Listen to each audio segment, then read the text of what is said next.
Everyone, आज के class में हम लोग पढ़ने वाले हैं इलेक्ट्रिक फील्ड के बारे में। अब इलेक्ट्रिक फील्ड पढ़ने से पहले जानते हैं कि इसके इंपॉर्टेंस के बारे में। ऑब्वियसली क्वेश्चंस आते हैं हमारे एग्जाम्स में, वेदर जेई हो या नीट हो। इसके अलावा इलेक्ट्रिक फील्ड का यूज सारा का सारा इलेक्ट्रोमैग्नेटिज्म में होने वाला है। इवन उसके बाद इवन मॉडर्न फिजिक्स में भी हम उसके एप्लीकेशंस का यूज कर रहे होंगे। ठीक है, तो देखो इलेक्ट्रिक फील्ड में दो टर्म आ रहा है, इलेक्ट्रिक और फील्ड। फील्ड मतलब क्या होता है? रीजन होता है, जगह, आसपास का जगह। अब मान के चलिए ग्रेविटेशन अगर आप लोगों ने पढ़ा होगा तो उसमें देखा होगा कि दो बॉडी आसपास कहीं भी कुछ दूरी पे भी रहता है तो फोर्स लगाता है। इससे क्या समझते हैं कि दो बॉडी का कांटेक्ट में होना जरूरी नहीं है अगर उन दोनों के बीच में फोर्स लग रहा हो तो। और कांटेक्ट में फिर भी फोर्स लगेगा, नहीं भी है फिर भी कुछ फोर्सेस है जो कि लगता है, जिसको हम नॉन कांटेक्ट फोर्स बोलते हैं। जैसे कि ये पेन हो गया, क्या ये पेन और अर्थ के बीच में फोर्स लग रहा है? लग रहा है, obviously force of gravity. But क्या ये पेन अर्थ के साथ कांटेक्ट में है? नहीं है कांटेक्ट में, ऑब्वियसली कांटेक्ट इन दोनों के बीच में नहीं है, फिर भी फोर्स लग रहा है। तो इसको हम क्या बोलते हैं? Field force. कि उस क्योंकि ये जो पेन है ना, ये अर्थ के ग्रेविटेशनल फील्ड में आ रहा है, मतलब उस रीजन में आ रहा है। ठीक है, अब क्या है कि आपने इलेक्ट्रोस्टैटिक्स में भी और मैग्नेटिज्म में आपने बचपन में खेला ही होगा कि दो मैग्नेट के साथ, अगर दो मैग्नेट को कुछ दूरी पे भी रखा जाए तो एक को थोड़ा आस-पास ले जाएगा तो आगे चला जाएगा, फिर आगे चला जाएगा, फिर आगे चला जाएगा, और कभी कभी एक दूसरे को अट्रैक्ट कर लेगा। वो डिपेंड करता है कि नॉर्थ पोल के सामने साउथ पोल है, साउथ पोल के सामने नॉर्थ पोल। उसके बारे में हम डीप में अभी नहीं जाएंगे। ठीक है, तो इलेक्ट्रिक फील्ड भी वही है कि एक चार्ज पार्टिकल के आसपास का रीजन जहाँ पे अगर कोई दूसरा चार्ज पार्टिकल इंटर करता है तो उस पर फोर्स एक्सपीरियंस होगा। ठीक है, उस फील्ड की वजह से या फिर उस चार्ज की वजह से। हमने कूलम्ब्स लॉ में पढ़ा है कि अगर दो चार्ज पार्टिकल है तो उन दोनों के बीच में कुछ फोर्स होगा, डिपेंडिंग अपॉन कि उसका मैग्नीट्यूड क्या है, डिस्टेंस क्या है ना। अगर वो चार्जेस दोनों सेम नेचर के हैं तो फोर्स रिपल्सिव होगा, अगर वो चार्जेस अपोजिट नेचर के हैं मतलब प्लस माइनस तो फिर अट्रैक्टिव होगा। ठीक है, तो हम बोलचाल की भाषा में बोल देते हैं कि इलेक्ट्रिक फील्ड फाइंड करो। बट हम इलेक्ट्रिक फील्ड तो क्या है? इलेक्ट्रिक फील्ड तो रीजन है। इलेक्ट्रिक फील्ड क्या है? रीजन है, चार्ज पार्टिकल के आसपास वाला, जहाँ पे अगर कोई दूसरा चार्ज पार्टिकल आए तो उस पर फोर्स लगेगा। ठीक है, लेकिन इलेक्ट्रिक फील्ड इंटेंसिटी क्या है? Magnitude, magnitude of the electric field at that point. मतलब हम असल में इलेक्ट्रिक फील्ड का मैग्नीट्यूड मतलब इलेक्ट्रिक फील्ड इंटेंसिटी फाइंड कर रहे होते हैं। ठीक है, मतलब इलेक्ट्रिक फील्ड तो हो गया region around the charge particle. अगर मान के चलिए क्यू चार्ज है तो इसके आसपास का रीजन हो गया ये जगह। ठीक है ना। अब देखते हैं कि इलेक्ट्रिक फील्ड इंटेंसिटी के बारे में, क्योंकि हमें एक्चुअली में फाइंड करना होता है नॉर्मली इलेक्ट्रिक फील्ड इंटेंसिटी, और हम बोलचाल की भाषा में तो बोल देते हैं कि इलेक्ट्रिक फील्ड फाइंड करो, बट इंटेंसिटी फाइंड कर रहे होते हैं। तो electric field intensity, field intensity कैसे डिफाइन होता है? ये डिफाइन होता है force experience by unit positive charge. मतलब एक यूनिट पॉजिटिव चार्ज पे जो फोर्स लग रहा होगा उसी को इलेक्ट्रिक फील्ड इंटेंसिटी बोलते हैं उस पॉइंट पे। ठीक है, अगर मान के चलिए किसी कोई चार्ज पार्टिकल है यहाँ पे, उस पर एफ फोर्स लग रहा है। ठीक है, तो इलेक्ट्रिक फील्ड जो यहाँ पे डिफाइंड होगा ना वो होगा E is equal to F by Q. मतलब क्यू चार्ज पे एफ फोर्स लगा तो यूनिट पे कितना लगेगा? Unitary method F by Q, है कि नहीं? अब एक और चीज बताइए, क्यू क्या है? स्केलर है कि वेक्टर है? स्केलर क्वांटिटी है, बस मैग्नीट्यूड ही है, उसमें डायरेक्शन का कोई मतलब नहीं है। फोर्स क्या है? स्केलर है, सॉरी वेक्टर है, मतलब मैग्नीट्यूड के साथ डायरेक्शन भी है। तो ये इलेक्ट्रिक फील्ड क्या होगा वो बताइए? इलेक्ट्रिक फील्ड भी वेक्टर क्वांटिटी होगा। क्यों? क्योंकि वो एक वेक्टर पे डिपेंड कर रहा है। अब यहाँ पे क्या हो रहा है कि फोर्स वेक्टर क्वांटिटी है, उसको हम क्यू से डिवाइड कर रहे हैं। मतलब क्यू मतलब एक नंबर ही तो है ना, एक नंबर है, मतलब एक फोर्स को किसी नंबर से डिवाइड कर रहे हैं। तो मतलब वेक्टर को किसी नंबर से डिवाइड करेंगे तो फिर से क्या मिलेगा? वेक्टर ही मिलेगा, है कि नहीं? अब डायरेक्शन की बात आती है, तो क्योंकि ये यूनिट पॉजिटिव चार्ज था, मतलब जो नंबर हमारा था जिससे डिवाइड कर रहे हैं वो पॉजिटिव है, तो जो फोर्स का डायरेक्शन होगा वही इलेक्ट्रिक फील्ड का डायरेक्शन होगा, है कि नहीं? अब देखिए कि एक बार वेक्टर थोड़ा 1 मिनट के लिए देख लेते हैं, फिर बाकी अच्छे से क्लियर हो जाएगा चीजें। तो वेक्टर में हमने पढ़ा था कि ए और ये कि एम वेक्टर है, अगर ये कांस्टेंट के से मल्टीप्लाई कर रहा है, ठीक है, तो अगर ये कांस्टेंट पॉजिटिव है तो ये m के डायरेक्शन में ही एक वेक्टर मिलेगा, है ना। अगर ये कांस्टेंट निगेटिव है तो m के अपोजिट डायरेक्शन में एक वेक्टर मिलेगा कुछ डिफरेंट मैग्नीट्यूड से, मतलब मैग्नीट्यूड मल्टीप्लाई हो जाएगा और डायरेक्शन भी मतलब डिपेंड करेगी कि ये पॉजिटिव है कि निगेटिव। तो यहाँ पे क्यों पॉजिटिव था तो इलेक्ट्रिक फील्ड भी वेक्टर क्वांटिटी और फोर्स के डायरेक्शन में होगा, है कि नहीं। तो यहाँ से हमें क्या मिल रहा है कि मैग्नीट्यूड अगर फाइंड करना हो तो F/Q कर देंगे डायरेक्टली, और अगर डायरेक्शन भी फाइंड करना हो तो ये ऐसे कर देंगे, ठीक है। मोस्टली आप किताबों में देखते होंगे कि यहाँ पे केस चार्ज को Q नोट से रिप्रेजेंट करते हैं, तो वो उतना फर्क नहीं डालेगा अपनी कैलकुलेशन में। अब देखते हैं कि इसका रियल वर्ल्ड या फिर क्वेश्चन में अप्लाई कैसे करते हैं, क्योंकि अल्टीमेटली तो करना हमें वही है, क्वेश्चन में हम कैसे सॉल्व करेंगे और इस चीज़ को कैसे अप्लाई करेंगे, है ना। तो अब हम अगले पॉइंट में देखेंगे कि electric field due two point charges r distance पे कैसे हम फाइंड करते हैं, ठीक है, r डिस्टेंस, ठीक है। चलिए देखते हैं फिर electric field due two point charges.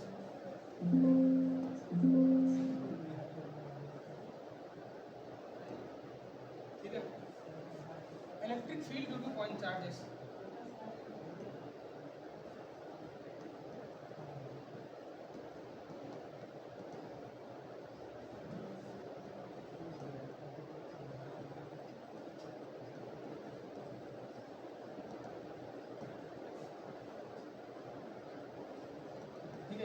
अब नॉर्मली सबसे सिंपलेस्ट केस क्या होता है कि पॉइंट चार्ज, मतलब उसमें ना तो कोई डायमेंशन का इशू है ना कुछ है, डिस्टेंस निकालना है, जहाँ पे रखा है वहाँ से d डिस्टेंस निकाल लेंगे या फिर जो भी डिस्टेंस दिया हुआ है।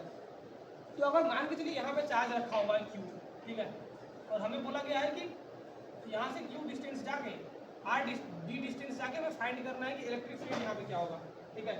नॉर्मली बुक में लिखा था r डिस्टेंस भी, तो आप r भी ले सकते हैं यहाँ पे। अब क्योंकि हमने क्या पढ़ा है कि इलेक्ट्रिक फील्ड जो है वो क्या होता है, force experience by unit positive charge, है ना। अब force experience by unit positive charge, तो फोर्स अगर यहाँ पे कोई चार्ज पार्टिकल रखेंगे तो उस पर क्या होगा, अगर मान चलिए क्यू नोट अभी के लिए रखे हैं तो कूलम्ब्स लॉ से हम जानते हैं कि फोर्स का जो मैग्नीट्यूड होगा वो हो जाएगा K Q naught by R square, है कि नहीं।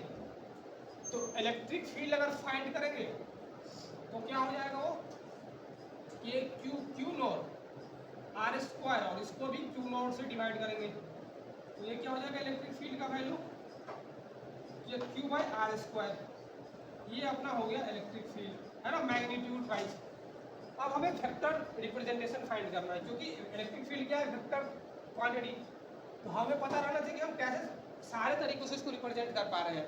क्योंकि अगर मान के चलिए हमें जो 3 चार्जेस की वजह से इलेक्ट्रिक फील्ड फाइंड करना है उस पॉइंट पे, तो कैसे फाइंड करेंगे, फिर तो डायरेक्शन भी चाहिए, क्योंकि वेक्टर क्वांटिटी है तो उसको डायरेक्टली हम ऐड भी नहीं कर सकते हैं नंबर की तरफ। तो देखिए क्योंकि ये चार्ज यूनिट पॉजिटिव था, मतलब डायरेक्शन जो है इधर ही होगा जिधर फोर्स लग रहा था, रिपल्सिव फोर्स लगता है। तो अगर हम वेक्टर में एक और चीज़ पढ़े हैं, अगर मान के चलिए ये वेक्टर है, ठीक है, ए एम वेक्टर मान के चलिए, तो ए एम वेक्टर में ये डायरेक्शन में अगर हमें एक वेक्टर लिखना है जो कि ए मैग्नीट्यूड का है और डायरेक्शन ए एम की तरफ हो, तो क्या करते हैं हम इस डायरेक्शन में एक यूनिट वेक्टर फाइंड करते हैं और यूनिट वेक्टर से इस मैग्नीट्यूड को मल्टीप्लाई कर देते हैं। तो ए एम वेक्टर के मैग्नीट्यूड से डिवाइड कर देंगे इसको, तो ये हो गया यूनिट वेक्टर, और फिर ए से मल्टीप्लाई कर देंगे, है कि नहीं। सिमिलरली यहाँ पे भी हमें ये क्या फाइंड करना है, इस वेक्टर को आर वेक्टर मान लेते हैं, तो आर वेक्टर के अलाउंग यूनिट वेक्टर फाइंड करके इस मैग्नीट्यूड से मल्टीप्लाई कर देंगे तो आ जाएगा इलेक्ट्रिक फील्ड का वैल्यू विथ डायरेक्शन। तो लिखते हैं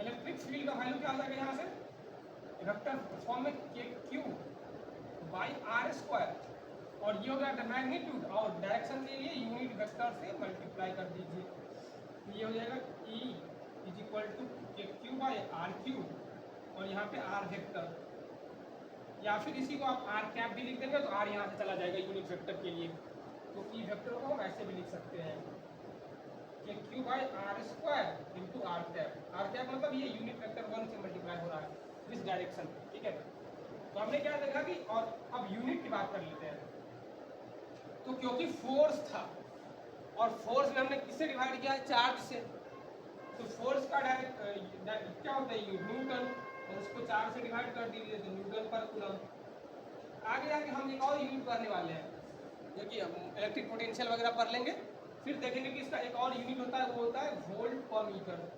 इसको हम बाद में देखेंगे कि ये कैसे आया, ठीक है। अभी के लिए ये इंपॉर्टेंट है फोर्स फाइंड करने के लिए कि न्यूटन पर कूलम होता है इसका यूनिट, ठीक है। तो चलिए एक क्वेश्चन देखते हैं। सिंपल सा क्वेश्चन है कि मान लीजिए एक चार्ज रखा हुआ है क्यू, जिसका मैग्नीट्यूड है 200 मिली कूलम, ठीक है। हमें फाइंड करना है कि what will be the electric field अगर ये चार्ज लेट्स से कि 1,2 पे रखा हुआ है, ठीक है, और हमें फाइंड करना है 3,4 पे, ठीक है। 3,4 पे क्या होगा इलेक्ट्रिक फील्ड का वैल्यू, ठीक है। तो इसके लिए हम क्या करेंगे, हम जानते हैं कि हमें उस चार्ज से वहाँ जहाँ पे फाइंड करना है, ये जो है चार्ज इस पे है और इस पॉइंट पे हमें इलेक्ट्रिक फील्ड फाइंड करना है, ठीक है। तो सबसे पहले हम क्या जानते हैं कि डायरेक्शन तो हम फाइंड कर लेंगे बाद में यूनिट वेक्टर की सहायता से। पहले हमें क्या करना है कि उस चार्ज पार्टिकल से कितना दूरी पर रखा हुआ है वो चार्ज, वो पॉइंट या फिर वो जहाँ पे हमें इलेक्ट्रिक फील्ड फाइंड करना है। तो देखिए यहाँ पे इस दोनों के बीच का डिस्टेंस फाइंड कर लेंगे डिस्टेंस फार्मूला से, हमने 10th में पढ़ रखा है कि डिस्टेंस जो होगा यहाँ पे d का वैल्यू या फिर r का वैल्यू जो भी लिखिए, वो हो जाएगा x2 माइनस x1 का स्क्वायर, 3 माइनस 1 का स्क्वायर प्लस 4 माइनस 2 का स्क्वायर, ठीक है। d का वैल्यू जो आ जाएगा वो 2 का स्क्वायर, 4 प्लस 2 का स्क्वायर 4 का रूट अंडर, ठीक है। यहाँ से आ जाएगा रूट अंडर 8, तो d का वैल्यू क्या आ जाएगा 2√2, है ना। जो भी यूनिट में मान लीजिए मीटर में है तो ये मीटर में हो जाएगा, ठीक है। जैसे कि सारा का सारा कोऑर्डिनेट जो एक्सिस है वो 1 मीटर को यूनिट जो मेजर कर रहा है वो 1 मीटर को मेजर कर रहा है, तो ये d आ जाएगा 2√2 मीटर, ठीक है। अब इस पॉइंट पे इलेक्ट्रिक फील्ड फाइंड करना है। अब तो काम हमारा हो गया आसान, क्योंकि हमें पता चल गया कि कितना डिस्टेंस पर रखा हुआ है चार्ज पार्टिकल जहाँ पे इलेक्ट्रिक फील्ड फाइंड करना है। सिंपल पॉइंट चार्ज की वजह से जो इलेक्ट्रिक फील्ड आता है वो फॉर्मूला लगाएंगे, ठीक है। ये 2√2 मीटर है, तो इलेक्ट्रिक फील्ड यहाँ पे 200 मिली कूलम है। इलेक्ट्रिक फील्ड का मैग्नीट्यूड क्या हो जाएगा K Q by R square, और हमने कूलम्स लॉ में पढ़ रखा है कि के का वैल्यू होता है 9 × 10⁻⁹, और या फिर के को 1/4 पाई एप्सिलॉन नॉट से भी रिप्रेजेंट करते हैं, ठीक है। तो यहाँ से देखिए इलेक्ट्रिक फील्ड हमारे पास सिंपली आ जाएगा 9 × 10⁹ इंटू क्यू का value 200 milli coulomb, 200 × 10⁻³ upon R square मतलब 2√2 का स्क्वायर। तो यहाँ से देख लीजिए कि ये वैल्यू जो है हमारा आ जाएगा, कितना आ जाएगा 10⁻, यहाँ से हो जाएगा 10⁶, और ये 9 और 2 18, और यहाँ से 10⁻² इसको मिला तो ये हो जाएगा अपना 10⁸ अपॉन 2√2 का स्क्वायर 8, क्योंकि यहाँ पे देखिए जनरल तो ये 4 ये 9, इसको अगर फ्रैक्शन में लिखिए तो आ जाएगा 9/4 × 10⁻⁸ न्यूटन पर कूलम। ये हो गया इलेक्ट्रिक फील्ड का मैग्नीट्यूड। अब क्योंकि हमने बात किया था कि इलेक्ट्रिक फील्ड क्या है, वेक्टर क्वांटिटी, तो हमें ये भी पता करना होगा कि डायरेक्शन किधर है। डायरेक्शन के लिए सेम वही बात, यूनिट वेक्टर फाइंड करेंगे उस डायरेक्शन में और उसके इलेक्ट्रिक फील्ड के मैग्नीट्यूड से मल्टीप्लाई कर देंगे। तो यूनिट वेक्टर कैसे फाइंड करेंगे बताइए। ये पॉइंट मान लीजिए ए बी है या ए पी है,